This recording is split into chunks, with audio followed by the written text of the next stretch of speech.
our founder, Eric Siegfried, was in Missoula. It was a new place. We're surrounded by public land, and he had never hunted here. And he's like, yeah, I know there's all this land, but it's not the easiest thing to kind of figure out where I'm at on the map. You know, you can get off a road and you're looking at a creek and you can't quite see exactly where you're at. And, you know, he was doing a bunch of scouting on Google Earth. And even then, he still didn't have boundaries. He didn't have land ownership. And so he had an epiphany and realized that all this data is out there. It's public knowledge. He just had to compile it. Once he was able to do it, he realized this would be a pretty beneficial tool for hunters. Just being able, you know, regardless of where you're hunting, just knowing whose land you're on, it just gives you way more confidence in the field. Big Buck Registry's Deer Hunting Podcast, episode number 264. Zach Sandau and OnX Hunt, Hunt Tech, Part 4.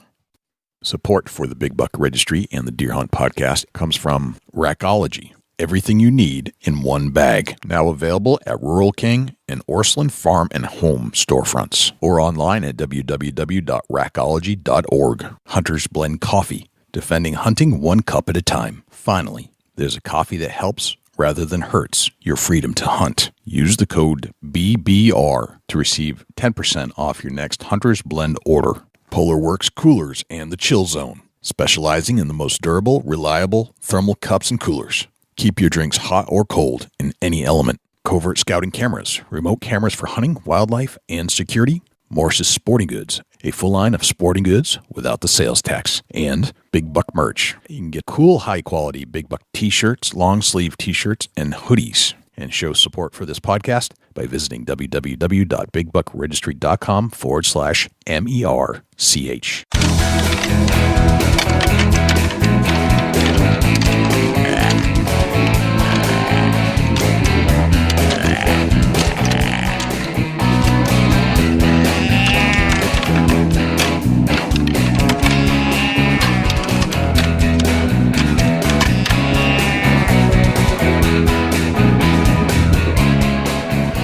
Big Buck Registry is a virtual museum of hunting stories. We preserve a piece of Americana by interviewing and recording hunters about their hunts and experiences from across the country. And who knows, maybe we'll learn a thing or two along the way that'll help us take our hunt to the next level. Hey, this is Melissa Bachman of Winchester Deadly Passion on the Sportsman's Channel. You're listening to my favorite deer hunting podcast, Big Buck Registry's Deer Hunting Podcast. Hi, I'm Tim Burnett with Solo Hunter, and you're listening to my favorite podcast, the Big Buck Registry's Big Buck Podcast. Hi, this is Jared Scheffler from Whitetail Adrenaline. You're listening to my favorite hunting podcast ever, Jay and Dusty on the Big Buck Registry's Big Buck Podcast. Hello, ladies and gentlemen, and fellow predators. My name is Jay, and thank you for tuning in to the Big Buck Registry's Deer Hunting Podcast. For Dusty Phillips and Jim Keller and the entire staff here at the Big Buck Registry, welcome to this week's show. There are a couple things I'd like you to do for us if you could. If you would, please check us out on iTunes, subscribe, and leave us a review. With your help, we're going to try and push this show up the iTunes charts. I know we have a lot of listeners out there, and I need you to take some action. I need you to leave a review and subscribe to the show. If you do subscribe, that'll give you access and notification each and every week that a new show is released. You can also access this show in its entirety on YouTube, Stitcher, TuneIn Radio, iHeartRadio, Spotify, Google Play, and as an Amazon Alexa skill. Go to Alexa and say, Alexa, enable Big Buck Registry. It's all right there for you to access on demand at your fingertips. Regarding the harness program, we have an ample supply of harnesses to give away from our volunteer donors. If you're in need of a full-body harness, please send an email to j@bigbuckregistry.com. Remember when maps were on paper? We used to spend money on paper topo maps and put a thumbtack on that map to represent a deer sighting, effectively creating a heat map with multiple thumbtacks. Then along came Google and Google Maps. It was a revolutionary step forward in the scouting technology, but there were some very important pieces missing from the Google map. For one, we couldn't instantly in the field, in real time, tell where the boundary lines of the property existed. Sure, we could spend hours looking at town survey maps, but nothing was instant. And who the heck owned the property? That was another game of tracking down slow information points. These were all the challenges that Eric Siegfried, founder of OnX Maps, had at one time. All of the information was available, but not instantly on any single device in an organized manner when you needed it. So Eric set out to fix all that with his new company. A decade later, with a subscription and a smartphone or GPS, You can instantly have access to all this information. It's a game changer for the hunter. You'll learn more about the areas you hunt than you ever thought to ask, and it makes the hunting possibilities endless. We dive deep into all the bells and whistles and capabilities that OnX has to offer with Zach Sandau, Project Coordinator for OnX Hunt. This is part 4 of our series on hunting technology, and stay tuned for our next episode where we explore arrow and broadhead technology with David Hand, CEO of Ballistic Arrow Tech and Slash Arrows. We'll get to our entire interview with Zach Sandau from OnX Hunt in just one moment. But before we do, let's hear from our friends at Recology, Polarworks Coolers, and Jim Keller with the deer news. I still can't believe that's all you're taking. I got everything I need all in one bag. Recology Deer Supplement and Attractant, developed through years of intense scientific research, comes a product that puts it all in one bag. Superior attractant, scientifically formulated vitamins and minerals, and all at a much better price. To get yours today, please check out Recology.org for a list of dealers. Recology, how can you afford not to use it? Everything deer need, all in one bag. I always wanted one of those high-end coolers because of the quality that I had heard of, but I couldn't justify the price. Then I found Polarworks. Finally, I found a company that understands quality and affordability. The Polarworks lineup is extensive and is filled with Polar Cups, Polar Tubs, and Polar Soft Coolers. So check out Polarworks.com when you're considering your next high-quality cooler without breaking the bank. That's www.polarwerkz.com. For the Big Buck Registry, this is Jim Keller with the Deer News. And our first story this week, EHD detected in Minnesota deer for the first time. This story is from the OutdoorNews.com website. The Minnesota Board of Animal Health has confirmed the first cases of epizootic hemorrhagic disease in Minnesota deer. 6 of 7 animals in a small herd of captive white-tailed deer in Goodhue County died of the disease earlier this month. The remaining buck appears healthy at this time and is showing no clinical signs associated with the disease. This is the first detection of this disease in Minnesota deer, yet it is widespread across North America. The quick and suspicious deaths of the animals earlier this month alarmed the owner, who worked with their veterinarian to submit tissues from the carcasses to the Iowa State Veterinary Diagnostic Laboratory to determine the cause of the death. EHD was confirmed by the USDA's Natural Veterinary Services Laboratory. EHD affects members of the deer family, and there are no known health risks to people. Many different deer species have been infected with EHD, and white-tailed deer are highly susceptible and experience high rates of mortality. Most die within 36 hours of clinical signs, which can include fever, anorexia, lethargy, stiffness, respiratory distress, oral ulcers, and severe swelling of the head and neck. Sporadic cases occur in other species of cervids and hoofstock. There is no specific treatment or vaccine available in the U.S. Deer smashes through windshield of moving car, lands in passenger seat. This story is from the Fox News website. A deer came flying through the air and landed inside a car. When the driver looked over, she saw a bloody 8-point buck sitting in her passenger seat. Heather Hayes was heading to work on Highway 53 in Floyd County, Georgia, Tuesday morning when she saw a big brown blur in midair. Then it crashed through her windshield. Trying not to panic, she said she eased off the gas and pulled over to the side of the road, but the deer was in a panic. He was trying to escape. She jumped out of the car and flagged down someone for help. Floyd County police officers showed up and were just as shocked as she was. Animal control had to tranquilize the deer in order to get it out of the car. Once they realized the animal had a broken back and 2 broken legs, they had to put it down. Hayes says she felt bad for the animal, but is filled with gratitude that she wasn't injured. Deer hunting closed in northern Arkansas areas due to high water. This story is from the KY3 News website. The Arkansas Game and Fish Commission has closed deer season on some wildlife management areas and private lands in eastern Arkansas because of high water. The commission says high water on the White and Cache rivers led to the closing of the seasons because the low-lying areas can quickly become inundated, forcing deer into smaller areas with less cover. The commission says the deer could then become vulnerable to overharvest, and fatally wounded deer could run into some swift-moving streams before hunters could recover the animal. Only deer hunting is closed. Seasons and limits for other game animals remain unchanged. A description of all flood-prone regions and criteria for closures are available on the Arkansas Hunting Guidebook and at www.agfc.com/en/hunting/big-game/deer/FPZ. Dexter, Michigan school bus driver runs over injured deer with kids watching. This story is from the mlive.com website and was reported by Dana Afana. An injured deer struck by a vehicle Friday morning was later killed by a school bus driver trying to end the animal's suffering, Dexter Community School officials said. The initial hit was from a private vehicle on Dan Hoey Road near a student drop-off and pickup zone, according to a letter emailed by Dexter Community Schools. The seriously wounded deer then entered the area where students were being dropped off, according to the letter. In an attempt to quickly put the suffering animal out of its pain, a member of our transportation team instinctively drove over the deer to end its suffering, the letter states. Officials called police before members of the district's Buildings and Grounds team disposed of the animal, said Barb Santo, the school district's executive director of human resources. Police could not be immediately reached for comment. Regrettably, some students witnessed one or more of these unfortunate events this morning, the letter states. No injuries or damage to the bus were reported. Santo declined to comment on whether the driver is facing disciplinary actions. The decision to drive over the animal in the presence of children is absolutely not a course of action we condone. We greatly regret that it happened. We understand that this situation is likely to be quite upsetting for students, parents, and staff who witnessed or heard about it. Brief editorial. Related to that last story. So would it have been better for the children to witness the deer continue to suffer? So are we to believe that the Dexter Community Schools would rather have their students grow up with an unreal perception of how things really work in the world and in nature and grow up without developing coping skills?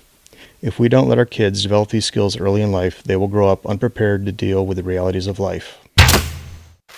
That concludes this week's edition of the Big Buck Registry's Deer News. Special thanks to Daniel Applebaum for leads on some of the stories this week. For links to the stories featured this week, please check our show notes at www.bigbuckregistry.com. If you have any ideas for future topics or have any questions about any of these topics, please email me at jim@bigbuckregistry.com. For the Big Buck Registry, this is Jim Keller with the Deer News. Thanks to Jim Keller for the Deer News. Without further ado, here is Zach Sandau from OnX Hunt. Zach Sandau, welcome to the Big Buck Registry's Deer Hunting Podcast. How are you, my friend? I'm doing well. Thanks for having me. I'm excited to talk to you as we explore this world of technology that has somehow infiltrated into our daily lives as hunters. And it's amazing how some of the advancements in hunting have come. And it seems to be, it used to be like mechanical advancements, but these days it's like tech advancements, whether it's apps. There seem to be a lot of apps that are coming out. And I've heard an awful lot about OnX. I am a user of OnX, and I thought, what a great opportunity if I could get somebody from OnX to come on the show, do a deep dive into what the company is all about, how it got started, its evolution, get into some of the nitty-gritty about what it can do for the person that's not using it, and get into maybe even some of the things that we may not know as users that it can do, and maybe see what the future holds for OnX as well. So I appreciate you giving us this opportunity. Yeah, absolutely. Looking forward to chatting some more. Cool. So tell me about yourself. How are you involved with OnX? So I actually started here as an intern about 3 years ago. I'm coming up on my 3-year anniversary, and I now am managing the marketing team, all the projects, all the communications we do. I manage the marketing brand team and work on those kind of day to day, and just helping facilitate anywhere I can and just help out with a team on any of our communications, our campaigns going out. And then I also get the opportunity to work with our partners, kind of our day-to-day there. So I'm very lucky. I get to work with a lot of great people, a lot of talented people on a daily basis. And, it's always great whenever you can talk hunting every single day. So it is cool.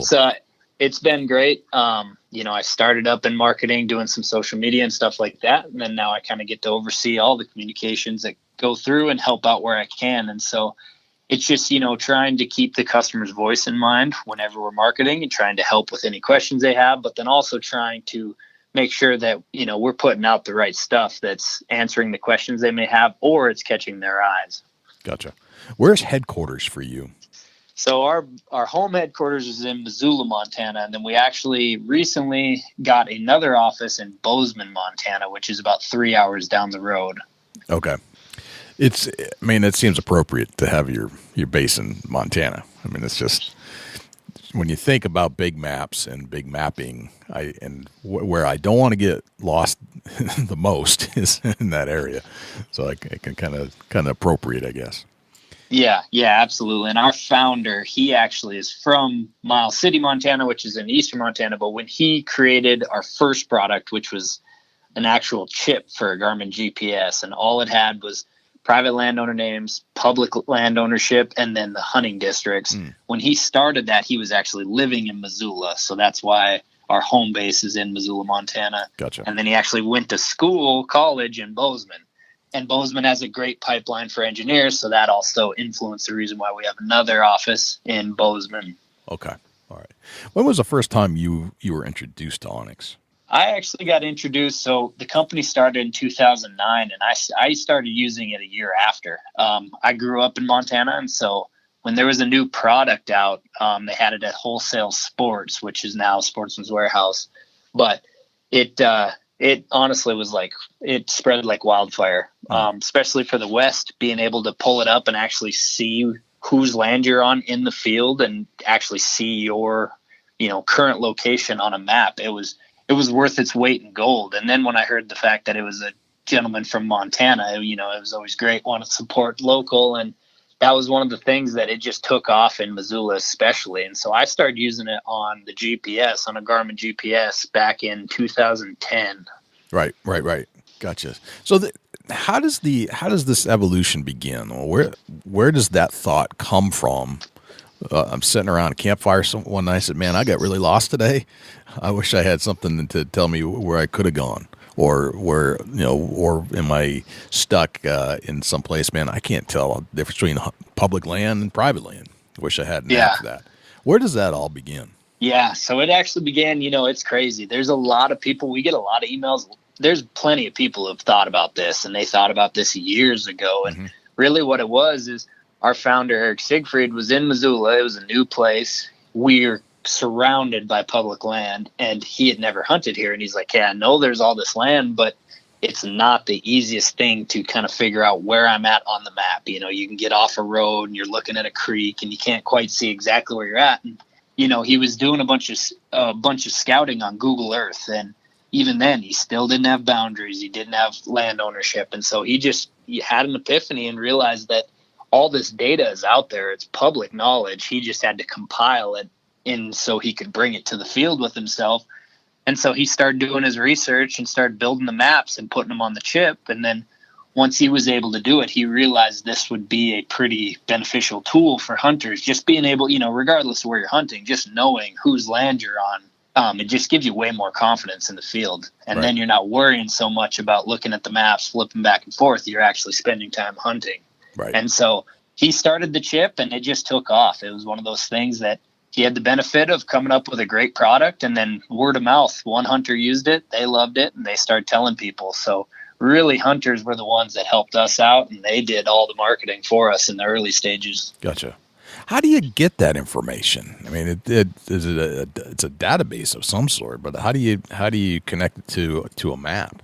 Yeah. So we actually have 20 GIS employees currently working at OnX, who are getting data from various sources. Some is proprietary information that we're building ourselves, like our topo and some of our other layers we have. But then there's also sources we get from the county level. We get some from like like your Forest Service maps. You get it from the state agencies. But then also there's data like our, NWTF wild turkey records layer, where we're getting it from them. So our GIS employees are actually compiling data from all these different sources. And where they really differentiate, where our company differentiates ourselves, is you get all this data in, and it, there's a ton of it, but that doesn't necessarily mean that it all is going to fit together like a puzzle. Sometimes boundaries, public, private, for example, if you have different sources, those boundaries will overlap and they won't actually line up. And so that's where they go in to validate and contact these sources to figure out, where the actual boundary should be, so it can be as accurate as possible. Gotcha. Okay. So let's dive into some of the features of what OnX can do. Where can somebody hold on to it so they can actually use it as a function? And let's talk about it relative to maybe that person that needs some kind of mapping structure that is maybe still be holding on to paper of some sort. Yeah, absolutely. Where would you begin? Now, our biggest thing that we have is we still have that chip product that I was talking about, but our main focus, where everyone who's carrying, is on a smartphone.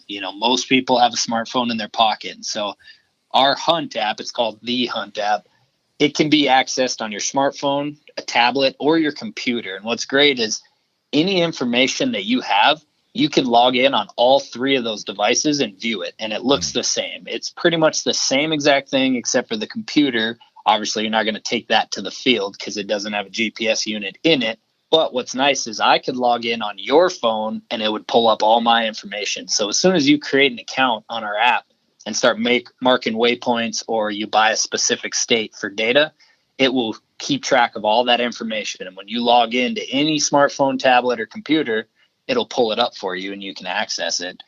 And so really, we started, our bread and butter was public-private land ownership. That's where we, with the chip, that's what we found was kind of our bread and butter. And with our GIS team, we were able to make accurate public-private land ownership for the entire nation. And so with the app, you can kind of we have 2 little scales. You can buy one membership, which is just to this one individual state, or you can get all 50 states. And what that is that's the private landowner names, public land ownership, and then hunting districts. And then on top of that, we have a bunch of layers that are nationwide. These are things like your roadless layer, historic burns, current wildfires, QDMA CWD layer, NWTF, the list goes on. So we have a bunch of very specific layers that you don't even have to purchase a membership to have. You just install the app and you can use it. And so when you install it, you get free 7 days where you get everything. You get to try all the different layers and see how you like it. But if you don't need public-private land ownership, let's say you're hunting your back 40 that you have forever, you still get a free GPS with the app that you don't have to pay for. So all our smartphones have an actual GPS unit in the smartphone that you can save the maps so you can view your location without service. It doesn't require, and that's the biggest misconception about, hunting apps is that you need service for them to work. But actually all smartphones have GPS functionality, and all we're doing is we're just essentially taking a picture of your map, saving it to your phone, and then you are watching your current location through your phone's GPS functionality. Okay. All right. So let's just talk a little bit about the different memberships. So you've got, if I have a smartphone, and I assume that this, when you say smartphone, this is Android or iOS. Yep, that is correct. Okay. This software is available on either one, but even with that, I can always go to a computer and it will have the same data points that I used on my smartphone. If I go back in, if I mark a waypoint, if I look at a certain map or I downloaded a certain map, I can go back to my computer later on and open it up on a bigger screen. Yep, that's correct. Okay. So you can do your scouting at home, and then when you get to the field, you'll have all that data with you. Okay. So it's bidirectional. So it sounds like you can put it in through your smartphone and look at it on your computer, or you can put it in on your computer and look at it on your smartphone. Yep, that's correct. Okay, that's cool. So the different premiums or memberships that you start off with a 7-day free membership, and that gives you access to everything you said. Everything. Yep. So you'll get to choose, you choose your state you want to view, but then you will get essentially what you're paying for with our 2 pricing tiers is, land ownership changes yearly. And so we have to update that, and that costs money to do so, to reach out to the counties, purchase this data, have the employees work on making this data correct. So when it's a yearly annual membership, and so when you're paying for it, what you're paying for is the actual land ownership with the private and the public, and then the roads and trails, making sure those are updated. Okay. And so that's where the money goes to. And so the 2 membership tiers, you can buy one state, or you can buy all 50. And so one state is $29.99, all 50 is $99.99.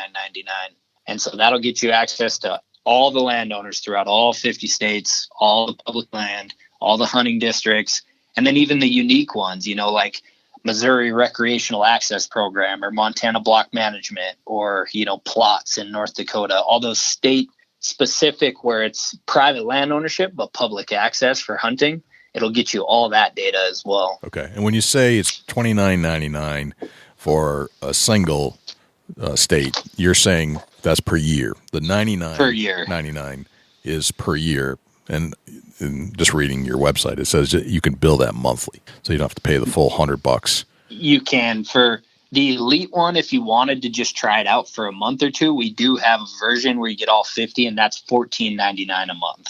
Okay. All right. Very cool. Now, the premium chip, which is a chip that still plugs into like a Garmin, is that correct? That is, yep. How does that work relative to the rest of the integration? Does that give you access to, if I have a smartphone, I can use my smartphone or the chip on my Garmin unit if it's accepting that? And does that all compile into the same database that you've created? Well, so really with the chip, that was our legacy product. And so what that does is that just gets you the land ownership, public, private, and then the hunting districts. And what we did is, the chips have to be updated as well.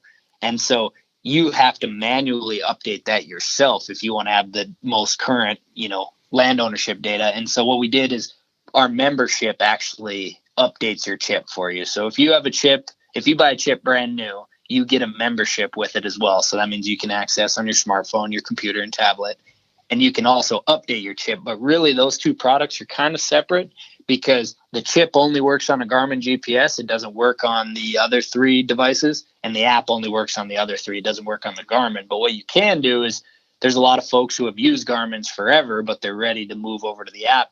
You can actually take all your waypoints from your Garmin, and you can import them in to the web map, which is the Hunt app on computer, and then you will have those waypoints on your Hunt app from now on. Okay, gotcha. Let's talk a little bit about the private land and the public land stuff. It sounds like that was your bread and butter. That was the purpose of this to begin with. It's grown into some other things. Maybe we can get into that in a little bit, but you wanted to be able to tell where the line was between a private land and a public land. And the maps that you were using, which I assume probably had some basis in Google Maps, maybe some other ones, but that you could obviously tell boundary lines from one state to the next, probably even county to county. But to get this information where you're going from private to public, meaning not only it's public land for a certain reason and it's private land for a certain reason. Can you describe the difference between the two just so we absolutely have clarity on what the two mean? Yeah, and when you're asking the difference, you mean like the difference on the map, like how it looks? Yeah, the actual, like, how, not only what it looks like, but how, what does that mean when it's private land versus public land? I mean, yeah. I have an assumption, but I want to make sure that we spell it out clearly. Yeah, absolutely. So really I'll take a step back. So with the public land, this is our state or government owned pieces of land. So this is owned by the people who live in the state and the country. These are owned by you and I. And so these are open for public access. So any person can access these. Now there are some cases where certain things are owned for certain uses, whether it's leasing for grazing or stuff like that. But for the most part, these are national forests. These are state land, BLM, pieces of land that anyone can access. You're more than welcome to go hunt, fish, recreate on. And so we have those color coded very similar to how you would on a paper map. So like national forest is green, BLM is yellow, state land is blue. And so you can easily view those. And those are something that any person can go and you can just access and start hunting. And then so on the private land, these are privately owned by individuals. This is, if you own a piece of land, this is your land. And so what we have their actual landowner names on it. And why people like having this is, for one, if it's your land, if you have multiple pieces, you're able to see your land. Or if you have a hunting lease on something, you're able to see that landowner. You can actually see the properties that he owns because his name is right there. So you know exactly where you can go hunt. Or how I used it, just last weekend is there was a piece of land that I wanted to go hunt for whitetail hunting here coming up in a couple weeks. And I didn't know them from Adam, but I was able to at least get their name. So then when I went to have a conversation, I could say, hello, Mr. Johnson, instead of, hello, I don't know you, but I'd like to hunt your land. So that is the one thing that's great, is being able to have those land ownership names, especially if you're looking for a new place to hunt. It gives you a starting point, right, on how to reach out, whether you need to find their address, their phone number, etc. Gotcha. So in a nutshell, the private lands are owned by individuals or maybe trusts or estates or something like that, whereas the public lands are owned by government entities that we would consider part of our freedom, I guess. Yep. Right. Yep. Okay. Exactly. So this is an interesting topic because in certain states, it's more or less New England, you have these land use laws that go back to the colonial days, even where I live in New Hampshire, where unless it's posted, you have access to use it, almost like public land, although it's privately owned.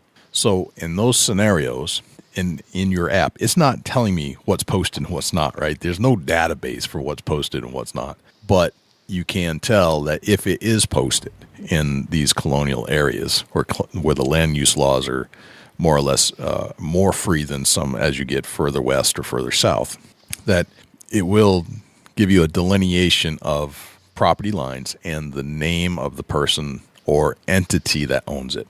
And these databases are changing constantly because property is bought and sold, so that you can more or less continue to figure out, okay, who owns this piece of property. Yep, exactly. And then our app, our goal is to visualize so you can actually see where you're at in, according to those boundaries. Okay.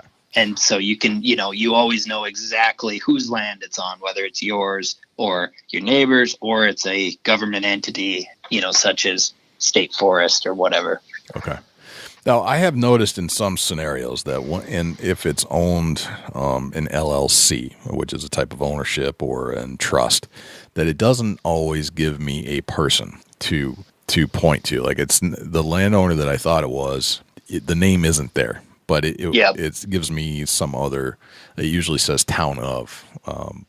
But what I've discovered is if I go back to an additional layer of mapping, because of my familiarity with that area, I know how to access even more clearly who actually owns it, and I can delineate from that. So in some scenarios, like the database isn't necessarily pulling from certain areas, but I know now that it's a trust of some sort, and then I have to go find out who's involved in the trust. Yep, that's correct. Okay. And so that's we're getting the tax information from the county, and so that's why you see a lot of times like an LLC, for example. Okay, all right. So there's some things that you still need to go and investigate further to actually get a name, but in many cases that name's right there. Like I can see Mr. Jones owns that piece of property. I can go talk to Mr. Jones. Yep, absolutely. Okay. There was one other aspect that I wanted to dive into here is that, and this is relative to, this is just from a personal experience, and I wanted to kind of illustrate this. Along certain river areas, I've seen a map overlay that's telling me that it's public land, that it's owned by the U.S. Army Service, which is part of the floodwaters. Yep. But from what I thought, it's still owned by a certain individual, but that it's given me a direction to say, hey, no, this is actually floodwater area or flood zone area that belongs to the United States government. Can you extrapolate on that a little bit? Yeah, so I mean, it varies so much state to state, especially with like the access from there. But really, on that is just we're getting this from the state level, and so if it is like for that one example, for example, is a lot of times fences or boundaries don't necessarily fall exactly where they're at, whether it's it's in a floodplain or it goes down a ridge or whatever it is. Fences aren't always the easiest to put in directly on the actual boundary line. And so with this, with that's just something we're getting in. A lot of times it's like a conservation area you see a lot around a specific body of water or something like that.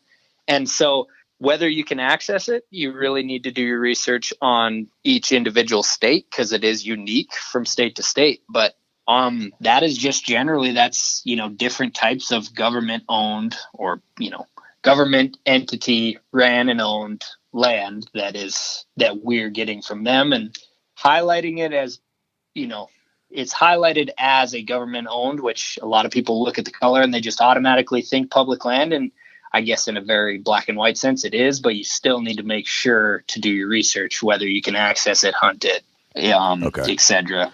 Where would you start to, I've seen some scenarios looking at this, like this guy thinks this is his land and it's not, where he might have posted some areas or I've learned some situations where certain hunters posted land that they didn't even own. It's kind of it's an eye-opening experience once you get out in the field with this device. And I've also opened up my eyes to some areas that apparently might be public access, and certain people don't realize it because of certain laws. And obviously, you as you said, you have to go and investigate this a little further.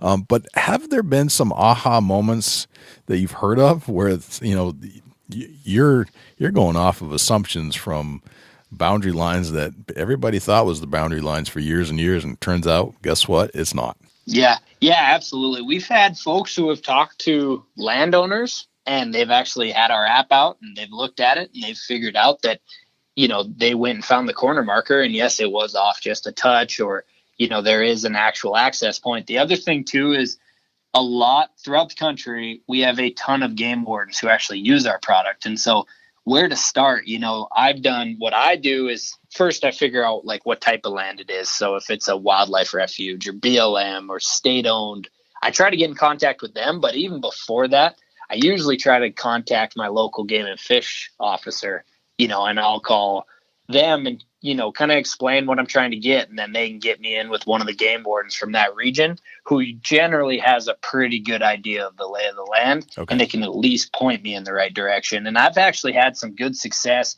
especially with river access, contacting just our local game warden. He's been able to get me in touch with the people I've needed, just trying to figure out how I can access certain places. Or in some ways, he's told me that, I can't access that. There is no access to that piece. Okay.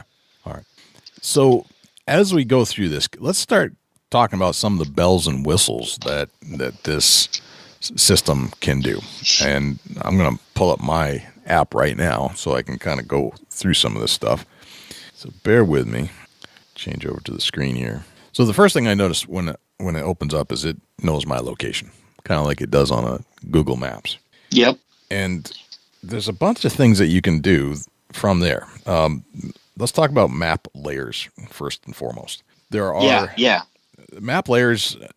Obviously, it's public land versus private land, but then it gets into it looks like wildlife management units, which I guess are designated by the state themselves. So that may change from state to state, I would imagine.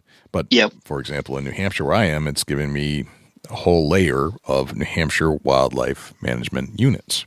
Then I've also got New Hampshire possible access. What does that mean? So that New Hampshire possible access is what that is it's pretty much we've mapped out over 1 million acres or actually way more than that. But what it is it's like timber companies. So it's still privately owned, but it's been known to be those entities to allow public access. And so like Weyerhaeuser's a big one there, or Plum Creek, or different entities like that, where it's generally like a private timber company or something along the lines of that. And it is possible that they're open for public access. Okay. Going down through, I've got the New Hampshire map stuff, but then I switch over to Hunt. Like there's another layer called Hunt. These are other items where it's given me roadless areas. I'm not sure what that means, but let's talk about that for a little bit. Timber cuts and WTF wild turkey records. Let's talk about those. Yeah. So so the ones you were looking at with the New Hampshire, that's your premium membership. That's your land ownership and the state specific stuff. The Hunt is our nationwide. So the roadless layer is actually a pretty cool layer. And what this does is it's just a layer that's meant to be used by itself. It's a heat map, but what it does is everything, when you turn it on, it turns your screen dark. And wherever it's white, that is the furthest place from a road. And so when you turn that on, you will really see that most of the country will be blacked out because there's roads, obviously covering most of the country. But then if you look up and select areas like over in Idaho in the Frank Church Wilderness, or down in Wyoming by Yellowstone National Park, and it looks like there's some up in New York.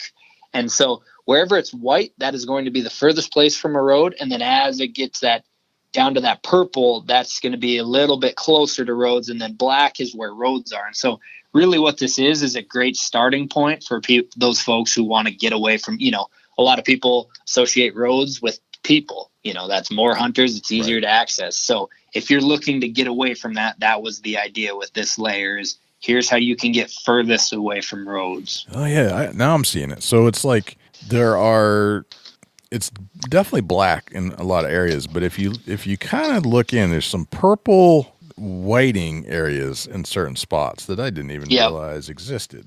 Yep, exactly. Okay. And so I'm looking up, in New Hampshire, it looks like there's a pretty good spot. And even in New York, there's some stuff. So it looks like south of, Johnsbury, New Hampshire, there's some in the White Mountains that has a pretty decent amount of area that's away from roads. Okay. What are some of the dotted white lines? What is all that? Is that like a trail of some sort? Yep. So the dotted white lines will be your roads and trails. And so we've actually baked those in. We work on those in-house. And so what this will be is we're taking this data, and this changes frequently, but looking through, these are just all your trail information. And while we're talking about trails, if you actually go down to our trails and rec, on top of just the actual trails, we have trail mileage, which will put dots. And so in between each dot will give you the distance. And usually those dots will go to an intersection. And so it's just a quick way for you to see, like, trailhead starts here and then up, it makes a turn. And then I do one more and you add them together and you know that you have 5 miles on the trail. The other thing too is we have a trail slope, which is just a quick heat map that just tells you the difficulty of the trail. So green's going to be the easiest, then yellow, and then red's going to be the most difficult, the steepest. And so it's just a great way when you're out hiking. I'm looking at the Appalachian Trail right now, and pretty green, but there are some places where you're really climbing some, gaining some elevation, and it shows you with the red that that's going to be your difficult stretch. Gotcha. Okay. Let's take a little coffee break, and when we come back, we'll continue our conversation with Zach Sandau from OnX Hunt. I still can't believe that's all you're taking. I got everything I need all in one bag. Recology Deer Supplement and Attractant, developed through years of intense scientific research, comes a product that puts it all in one bag. Superior attractant, scientifically formulated vitamins and minerals, and all at a much better price. To get yours today, please check out Recology.org for a list of dealers. Recology, how can you afford not to use it? Everything deer need, all in one bag.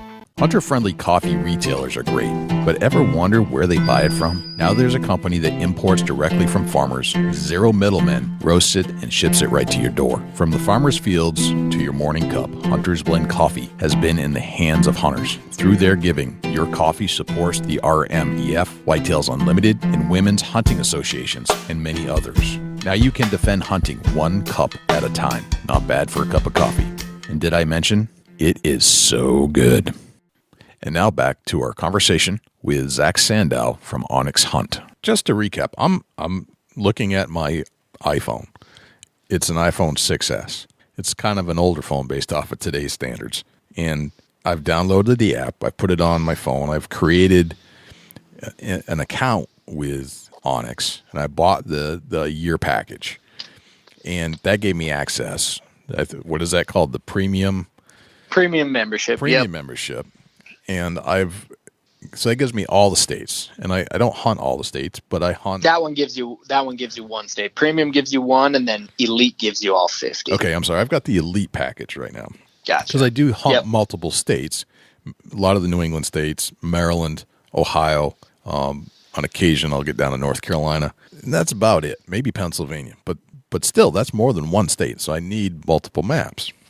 Yep. And as I'm looking at this, if I click on this, the layer or the subject matter of New Hampshire, for example, it gives me the New Hampshire public lands versus New Hampshire private lands. And these are all layers. And then I've also got New Hampshire wildlife management units and New Hampshire possible access, which we talked about.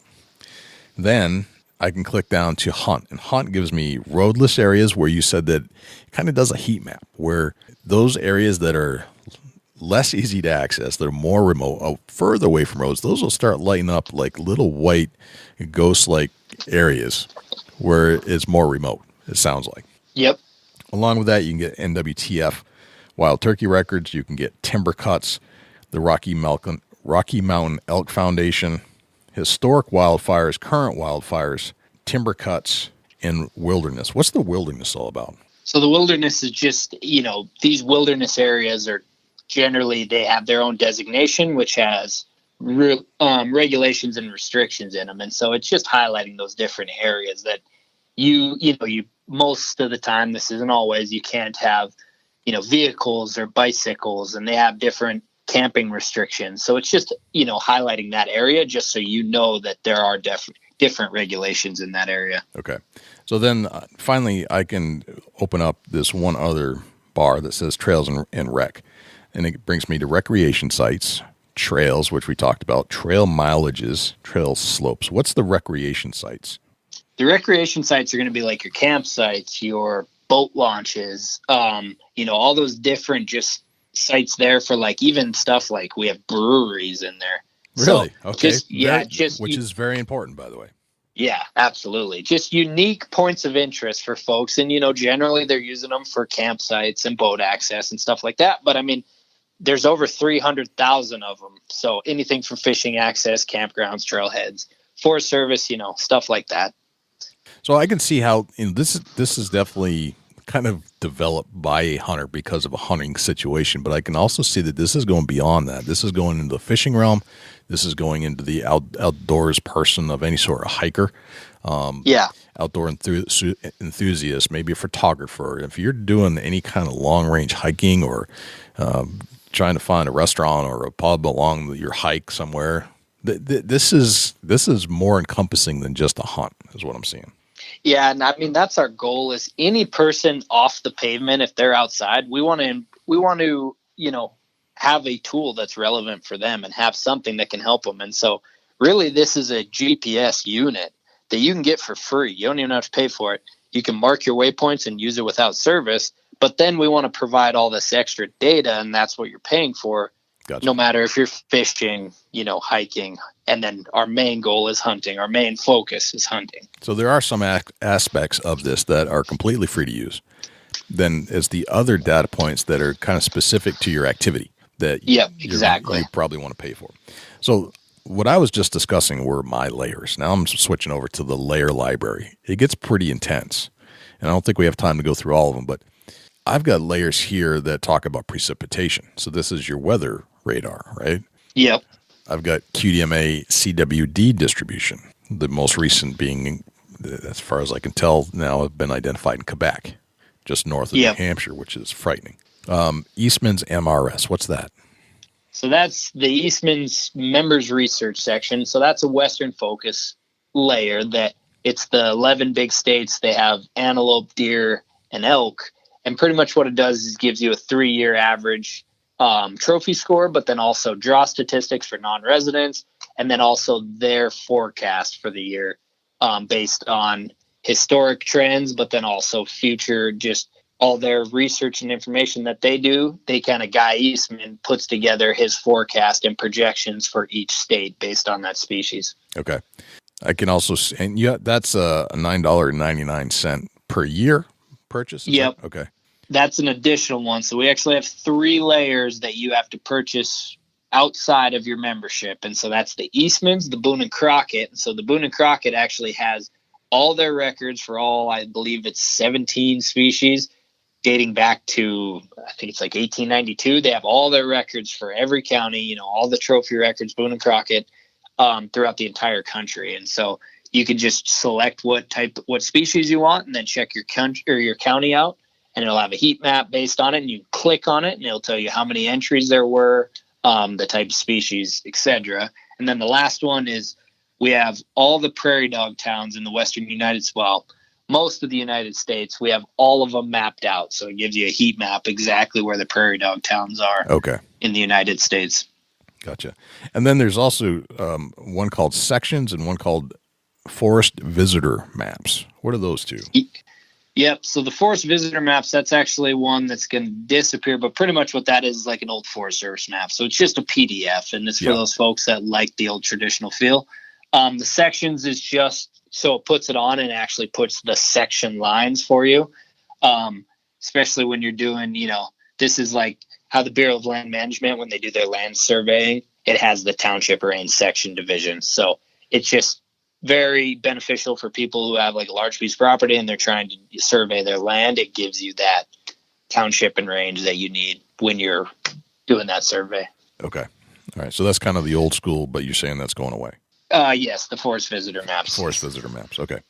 So then I can pull up any state that I want here. I can pull it, but you can tell it which maps you want to import. Is that correct? Yep. So from your layers library, when you click on them, you just say add layers, and that will bring them over to your My Layers section. And that's the actual layers or maps you're viewing at that time. Okay. So you're out in Montana. Let me just take a quick look at Montana. So if I look at Montana, private land, public land, which I would expect, Montana hunting districts, Montana possible access, block management, restricted areas, hunting districts, CWD management areas. I mean, there's quite a bit here. What and it looks like each state has different maps, if I'm not mistaken. Like each state almost is unique with certain mapping structures. Yep. Yeah, that's correct. So each state, all the states will have the basic three, which is your hunting units or hunting districts, your private land ownership data, and then your public land ownership data. And then on top of that, those ones you were mentioning, the possible access, the block management, which is a privately owned, but it's open for public access for hunting specifically.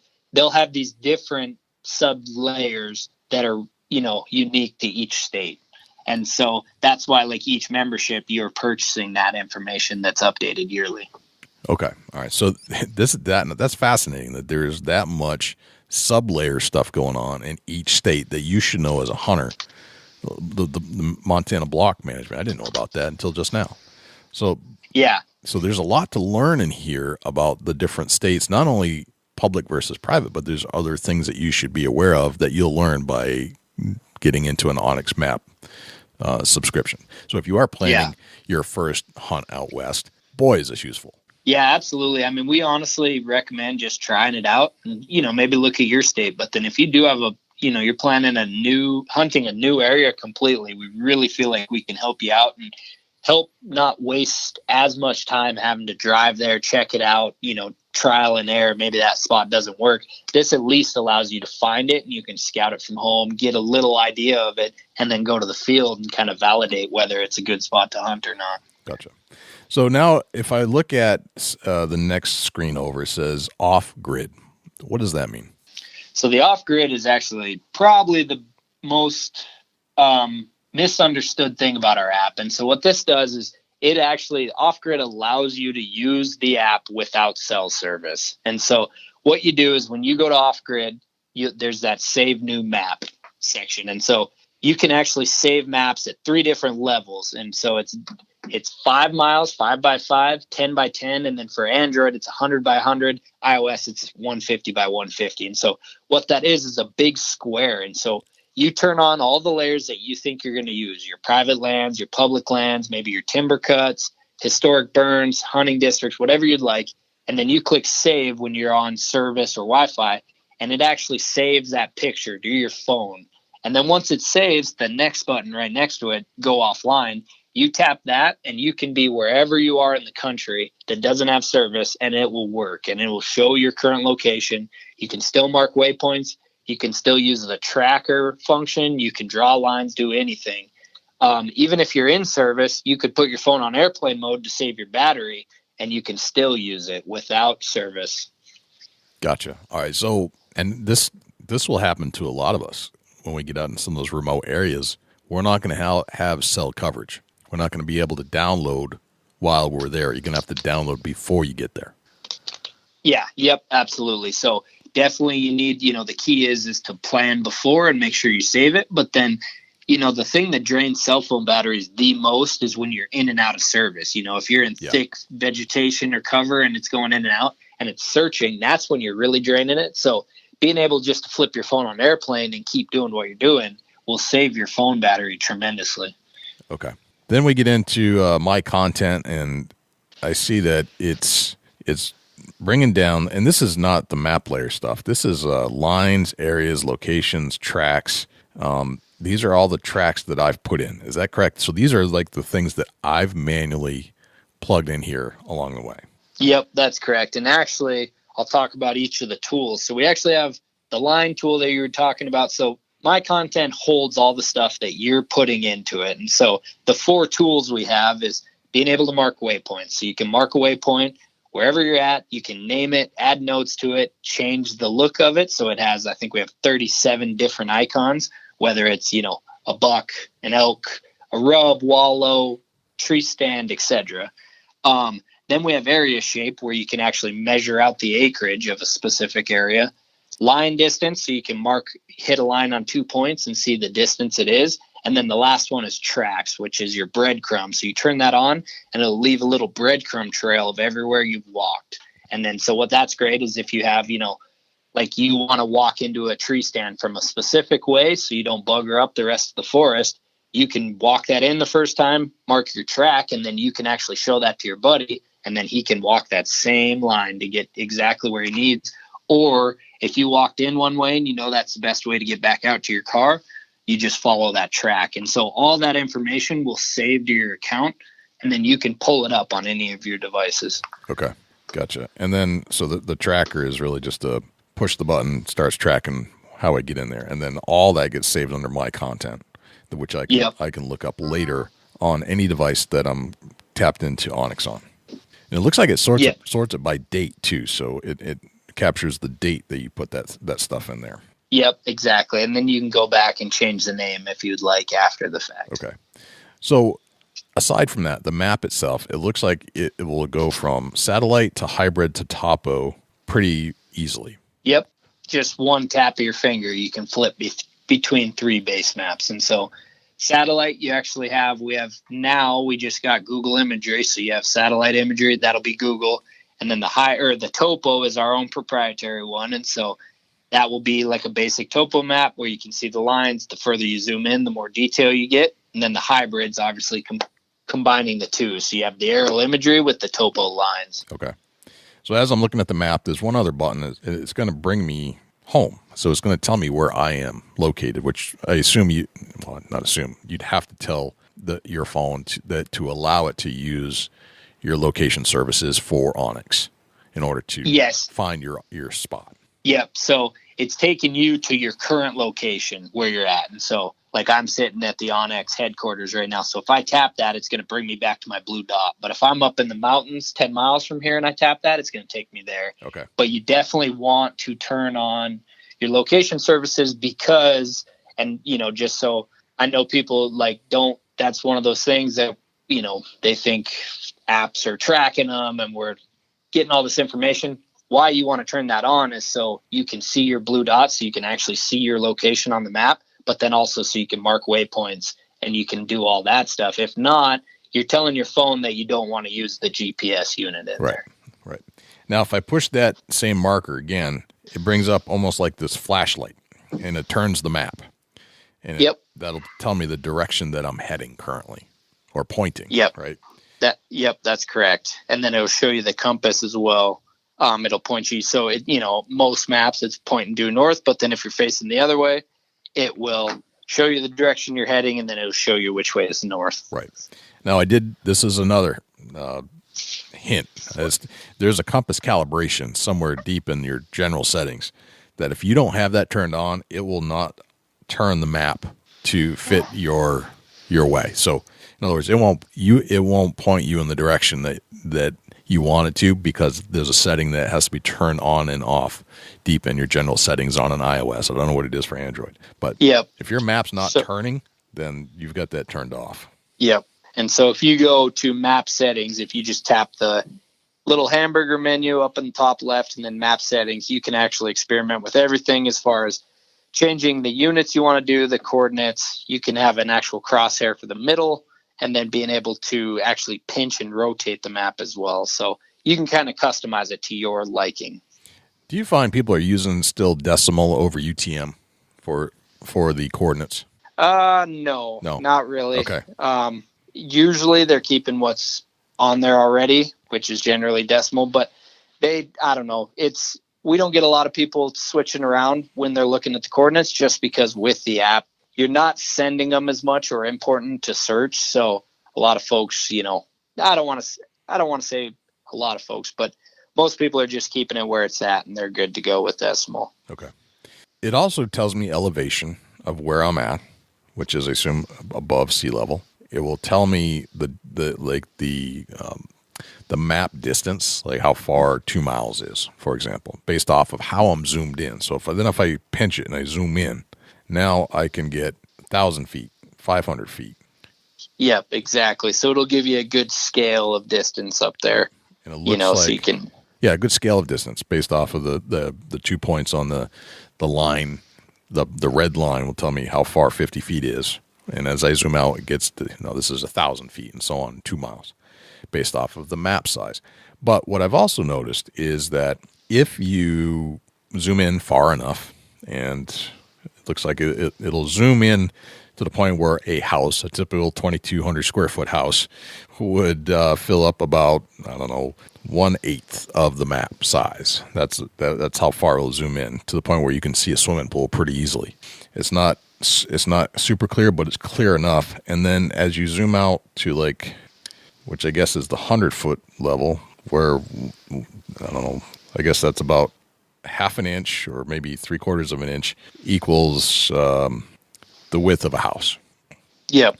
Now, as you zoom into a certain layer, it'll start telling you. It'll start labeling the map, and it'll show you the delineation of the boundary lines for each property and the name.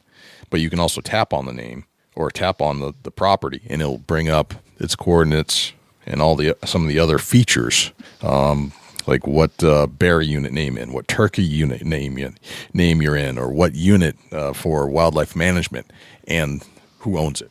Yep, that's correct. And so even like in your, we were talking about NWTF wild turkey layer, if you have that on, it will actually, you tap on it, it'll tell you the turkey records for that county. So what we call it internally feature query, but really what it is, you tap on the map and it pulls up the information. So if you tap on private landowner, it's going to tell you, their address, their name, etc. If you tap on hunting district, it's going to tell you which district it is, or have, sometimes it'll have a link depending on the state with some more information. Gotcha. Because I'm clicking on my property, it shows, says it's New Hampshire private lands. Gives me me as the primary, gives my wife as the secondary owner.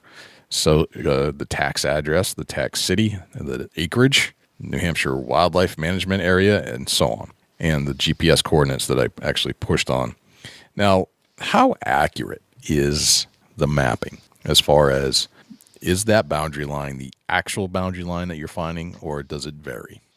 So, we want to have the most accurate land ownership data available, but we're not going to be naive and say that there's definitely not stuff that's incorrect. Now, the one thing that's great is you actually can report these errors. We have people who send stuff in to our customer service. They'll send a screenshot and explain it and say, hey, this boundary's off, or this name's not updated. And we have, with our 20 GIS employees, we also have 2 customer service representatives whose whole job is working on these map errors. And so what's great is we have hundreds of thousands of people who are using the app who are boots on the ground, and they're testing it. So if something's incorrect, send it in to us and we'll get it fixed. But generally, we will be as up to date as the county is. So a lot of times we will try to figure out if there's an error. First, we go to the county to see if their data is incorrect or it's outdated. And if it is, then, we can give them a nudge or figure out what we need to do to get it updated. But if it's on us, then we will fix it automatically and get that in there. Okay. What I'm finding is that your information is as accurate as the information from where you're pulling it from. And because I've looked at some different property maps on Iowa where the boundary lines to me were off, and I went to an appraiser or an assessor's source for a particular town, and their information is identical to yours, but it still seems off based off of real life practices. So I'm not sure if the entire town is off, or if it's just that it's correct and everybody who thought they owned property in certain areas don't. It's kind of crazy what this could potentially be. I haven't dove into that yet, but it is fascinating when you start looking at property lines as to what you thought was the known line and what it actually might be. Yeah, absolutely. And honestly, we've heard all of the above. We've heard a little bit of everything where it's, a specific county isn't as up to date as the others.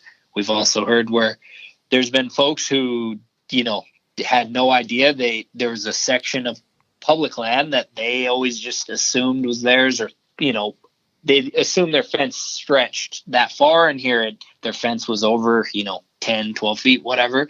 And then there's obviously the stuff where it's right on. So we've heard a whole bunch of them, and it honestly just varies from region to county to city to state.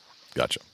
So you've talked a little bit about some of those tips and tricks where you need to turn your location services on for the map in order for it to work. And then you should download that map if you know you're going into an area of lack of coverage, and then go into airplane mode but still be able to use your GPS using that map. What are there other little things like that can make this a more useful tool to hunters that are going into the field that you're aware of? Yeah, I mean, a big thing with smartphones is saving your battery, and so definitely putting on airplane mode, definitely saving your maps. Turning down the brightness on your screen is actually one that saves it tremendously, especially if you're hunting for a couple days and you're worried about it not being able to plug into a charger. That's a huge one. And then another one that I actually use frequently is when you mark a waypoint, you actually can tap on that waypoint. There's a share button there. And when you click share, you can take that. It'll give you a little pop-up, a message, and you can email it, text it. You can send it to a, obviously close hunting buddy, family, loved one, etc.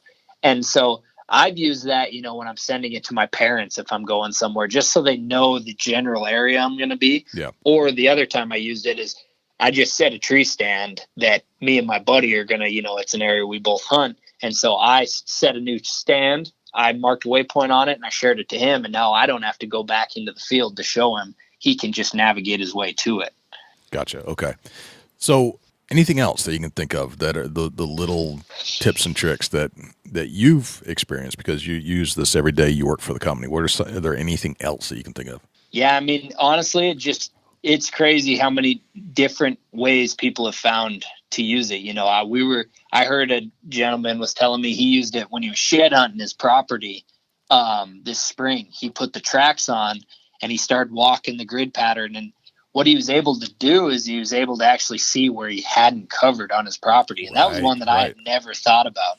And, it was great. He had, he's just a small, not a ton of acreage for his property, but he's like, you think you walk the entire thing until you put those tracks on and you see that breadcrumb on there. And you're actually able to see that, hey, I missed this entire tree row over here.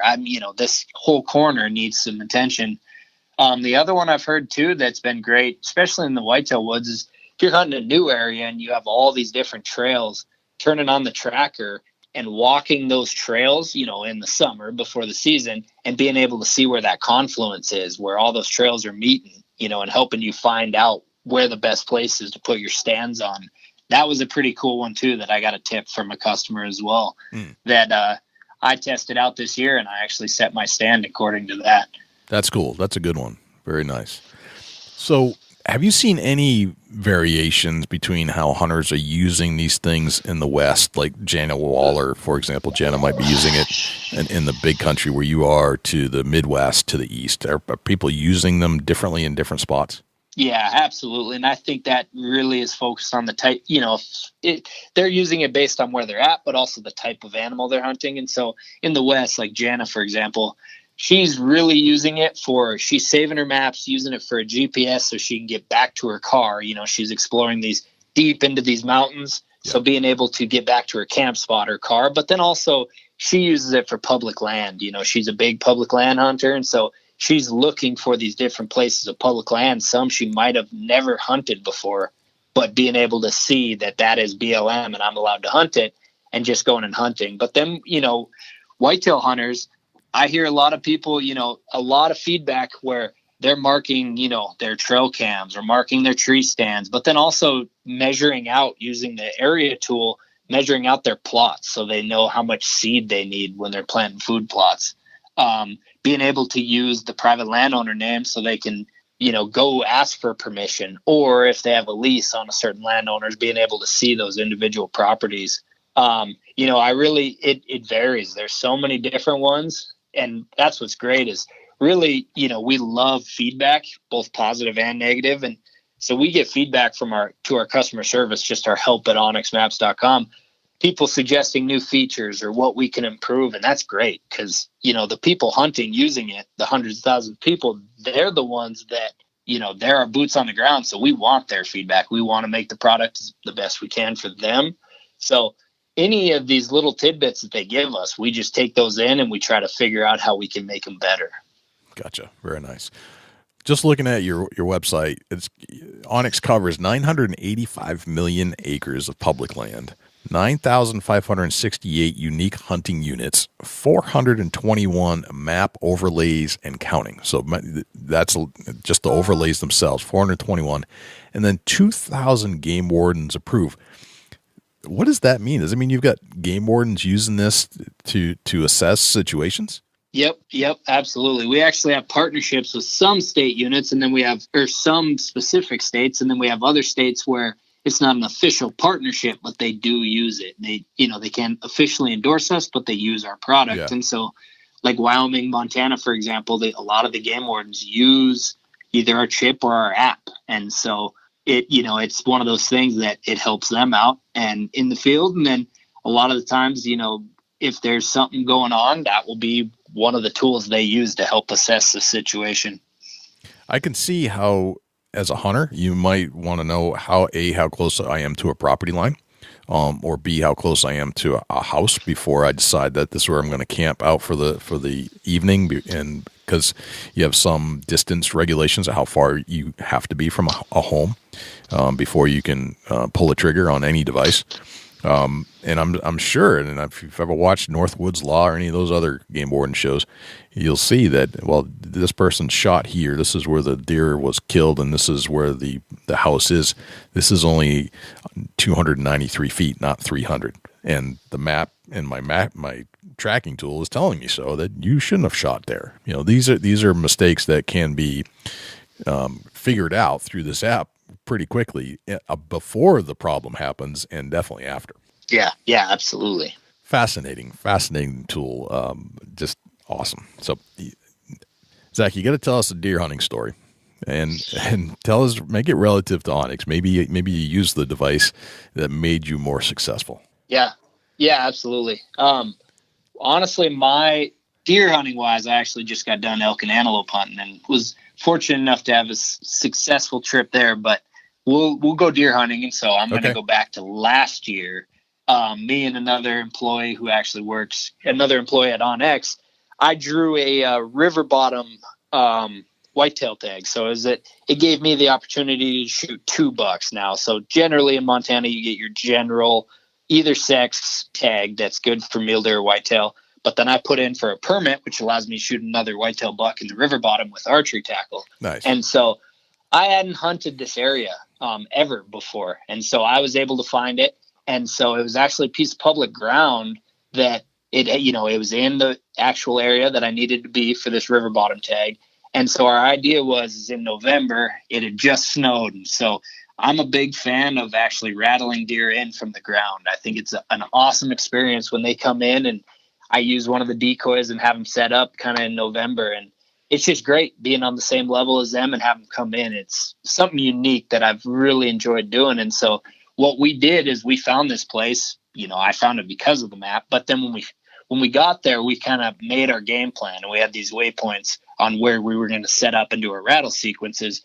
Based off the aerial imagery, we were able to see that there's these different tree rows coming in, or where I ended up shooting my buck, there was a hayfield over there on private land that we knew there was a bunch of deer that, congregate out there, especially in the mornings and evenings. And so we were going to hunt those boundaries and try to pull them for where we thought they were, where they're bedding coming off that private.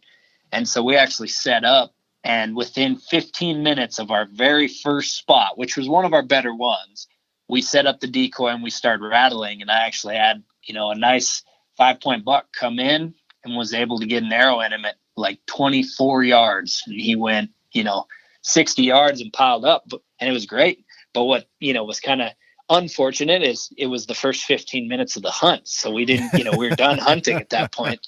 So right. We were super excited, but it was one of those things where, the plan just as it very rarely does, it worked. It came together and it worked. That deer followed the script, and ended up on our first set coming in and was able to get a shot. Gotcha. Fascinating. The series of events there, all a lot based off of the OnX Hunt app. That's cool. Very nice. I've got 10 rapid fire questions for you, Zach, if I could. Absolutely. All right. What's your number one hunting tip of all time? Number one hunting. Oh, that's a tough one. I think number one hunting, we'll go, since it's quick, I think prepare your stuff the night before you go out hunting so you're never the person everyone's waiting on. I like that. That's a good one. I haven't heard that, but that's a very, that'd be top in my book. We all have these things that we kind of feel naked if we don't have it with us. What's that one thing for you while you're hunting? While I'm hunting, honestly, besides saying the Hunt app, I would say a pair of binos. Mm-hmm. Gotcha. Very good. What's your biggest pet peeve in life? Biggest pet peeve in life? That's tough. I would say not enjoying the good stuff. Gotcha. Very good. Taking life too serious. How old are you today? How old am I today? Yeah. I'm 26. 26. All right. Knowing what you know today about life at age 26, what would you tell the 16-year-old Zach Sandau? Not to overthink everything and make sure to enjoy the good stuff. Very nice. You meet a stranger at a hunting convention somewhere in the world, and they ask you what you do for a living. What would you say? I get the benefit of talking hunting every day of the week for a great company out of Missoula, Montana. That's pretty darn cool. I like that. Well, what'd you have for breakfast this morning? Breakfast this morning, I actually had a deer sausage breakfast burrito. That sounds delicious. Very nice. You get your own billboard on the side of a highway. It's a blank canvas. You can put anything you want on it. What would it say? Hunt more. Nice. If I say the word successful to you, who's the first person that pops into your head and why? Ooh, successful. That's tough.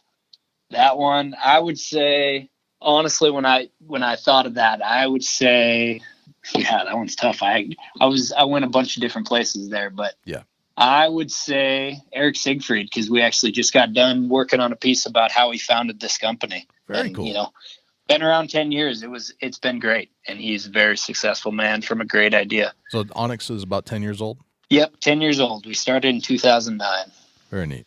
I've watched your progression. I think it's fascinating how far it's come and how much it's now in the lives of hunters daily. And that's why I wanted to have you on the show, because it's really become a mainstay of how much people are using these hunting apps and mapping apps to get to where they want to go and learn about that. What's a typical day in your life look like? Typical work day is we're getting into the office about 7:30 and meeting with the team and discussing on, how we can continue to improve the Hunt app and how we can answer anyone's questions. Very cool. And then usually trying to get out in the outdoors at some point. Nice. All right. Last question. What's a typical deer hunting day in your life look like? Typical deer hunting day. I get up about an hour earlier than I need to make sure I have my stuff.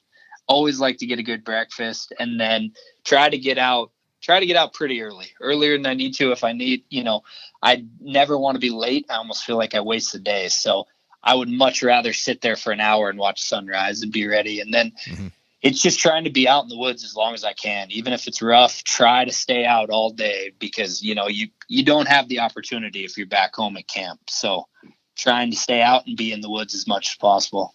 Gotcha. Very nice. All right. Those are the 10 rapid fire questions. Zach, if we have created more questions than answers, or if we've left something unturned here, where can people reach out to you and or OnX for more information? Yeah, absolutely. Reach out. Folks can reach out on our social media. We actually have one guy who answers all the questions on there. So if you have a question about the app, reach out there. And then if you have, parcel errors or app errors or suggestions, emailing us at help@onxmaps.com. We have 10 folks who are sitting there answering those emails, or give us a call at 406-540-1600. Beautiful. Zach, I got to say, this has been an absolute blast. I've had a great time going through the app and learning all the little things it does, and I learned some things that it does that I didn't know, and I appreciate that. And hopefully we've kind of set the stage for those folks that are thinking about using the app that never have. It's a free trial, and then and not only is it free trial, but you can use a lot of the features that are for free forever, right? It's not just that you have to pay for it, but there's some data points that my guess is as a hunter you'll want if you actually engage in this thing. Yeah, absolutely. And the biggest thing is just I would recommend just giving it a try. I'm pretty confident we have a tool that will make your days more successful in the field. It'll help, it'll benefit you while out hunting. Very nice. Zach, it's been an honor, a pleasure, and thanks for going through every little detail that we could think of about the OnX map. And I see a bright future for OnX. I think there's a lot more to come. Absolutely. Thank you, Jay, for having me. It was a joy. I really appreciate Zach coming on to the show and walking us through all the ins and outs of the OnX Hunt Map app, because from a personal experience, I have single-handedly found more property this year that I didn't think was huntable, and I owe it 100% to the OnX Hunt Map. It's, for whatever reason, I don't know why I semi-dismissed it. I just assumed it was more like a Google Maps thing, and it certainly has those features. But knowing where the landowner is, or knowing who the landowner is, where the property lines are, and then ground scouting it out, and then scouting it out on foot, makes access to some of these properties beyond your wildest dreams. Dusty Phillips also had a similar experience in Ohio, where he realized that he knew people that owned certain parcels of land, and allowed him to find new farmland hunt that he didn't have access to before. And that was just this year. So OnX is not a sponsor, but I would encourage you to go try that free trial and then play with it and really take some hard looks at use your computer to look at it online, use your phone to take with you when you go out to these spots to ground scout, and you will realize things that you never thought possible. And so it's amazing. And again, thanks to Zach. Dusty, do we have a Chubby Tines tip of the week this week? We do, Jay. The Chubby Tines tip of the week is sponsored by Morse's Sporting Goods. Firearms, used firearms, bows, used bows, located at 85 Kentucky Falls Road in Hillsborough, New Hampshire. Give Jim a call at 603-464-3444, morsessportinggoods.com. Your dollars go further in New Hampshire. There's no sales tax. Morse's Sporting Goods. It comes down to your landowners. They're taking care of you, and by allowing you to hunt their land, take care of them. The holidays are upon us, and if it's just a simple little fruit basket, goes a long way with your landowners.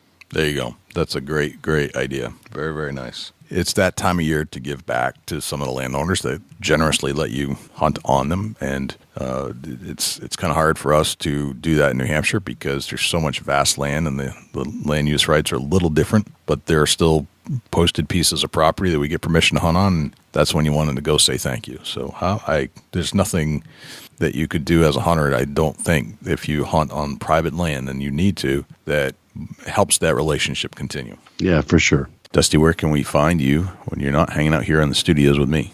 Shoot me an email, dusty@bigbuckregistry.com. You can look me up on Instagram and Twitter @ChasingAntler, Facebook.com/Chubby Tines Outdoors. Jay, where can the people reach out to you when you're not on the mic? Likewise, you can shoot me an email, jay@bigbuckregistry.com, and you can visit us on Facebook, facebook.com/bigbuckregistry. We're also on Twitter, which is twitter.com/bigbuckregistry. We're also on Instagram, instagram.com/bigbuckregistry, and YouTube, which is youtube.com/bigbuckregistry. On YouTube, you can listen to all of our podcasts in their entirety. As far as videos are concerned, it's a boring video, but the audio content is there, so you can actually listen to our podcast. You can also listen to all of our live shows that we've done on Thursday nights when we do them, and we've gone back and re-interviewed a lot of our previous guests we had on the show just to put a face to a voice, let's put it that way.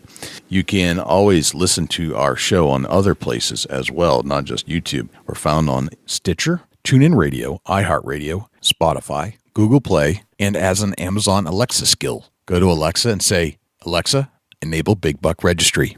And if you would like to submit a buck to our page for consideration and be featured on our page in front of 250,000 diehard deer hunting fans, all you have to do is go to bigbuckregistry.com/mybuck, and all of the instructions will be right there. I think that's pretty much everywhere we're at.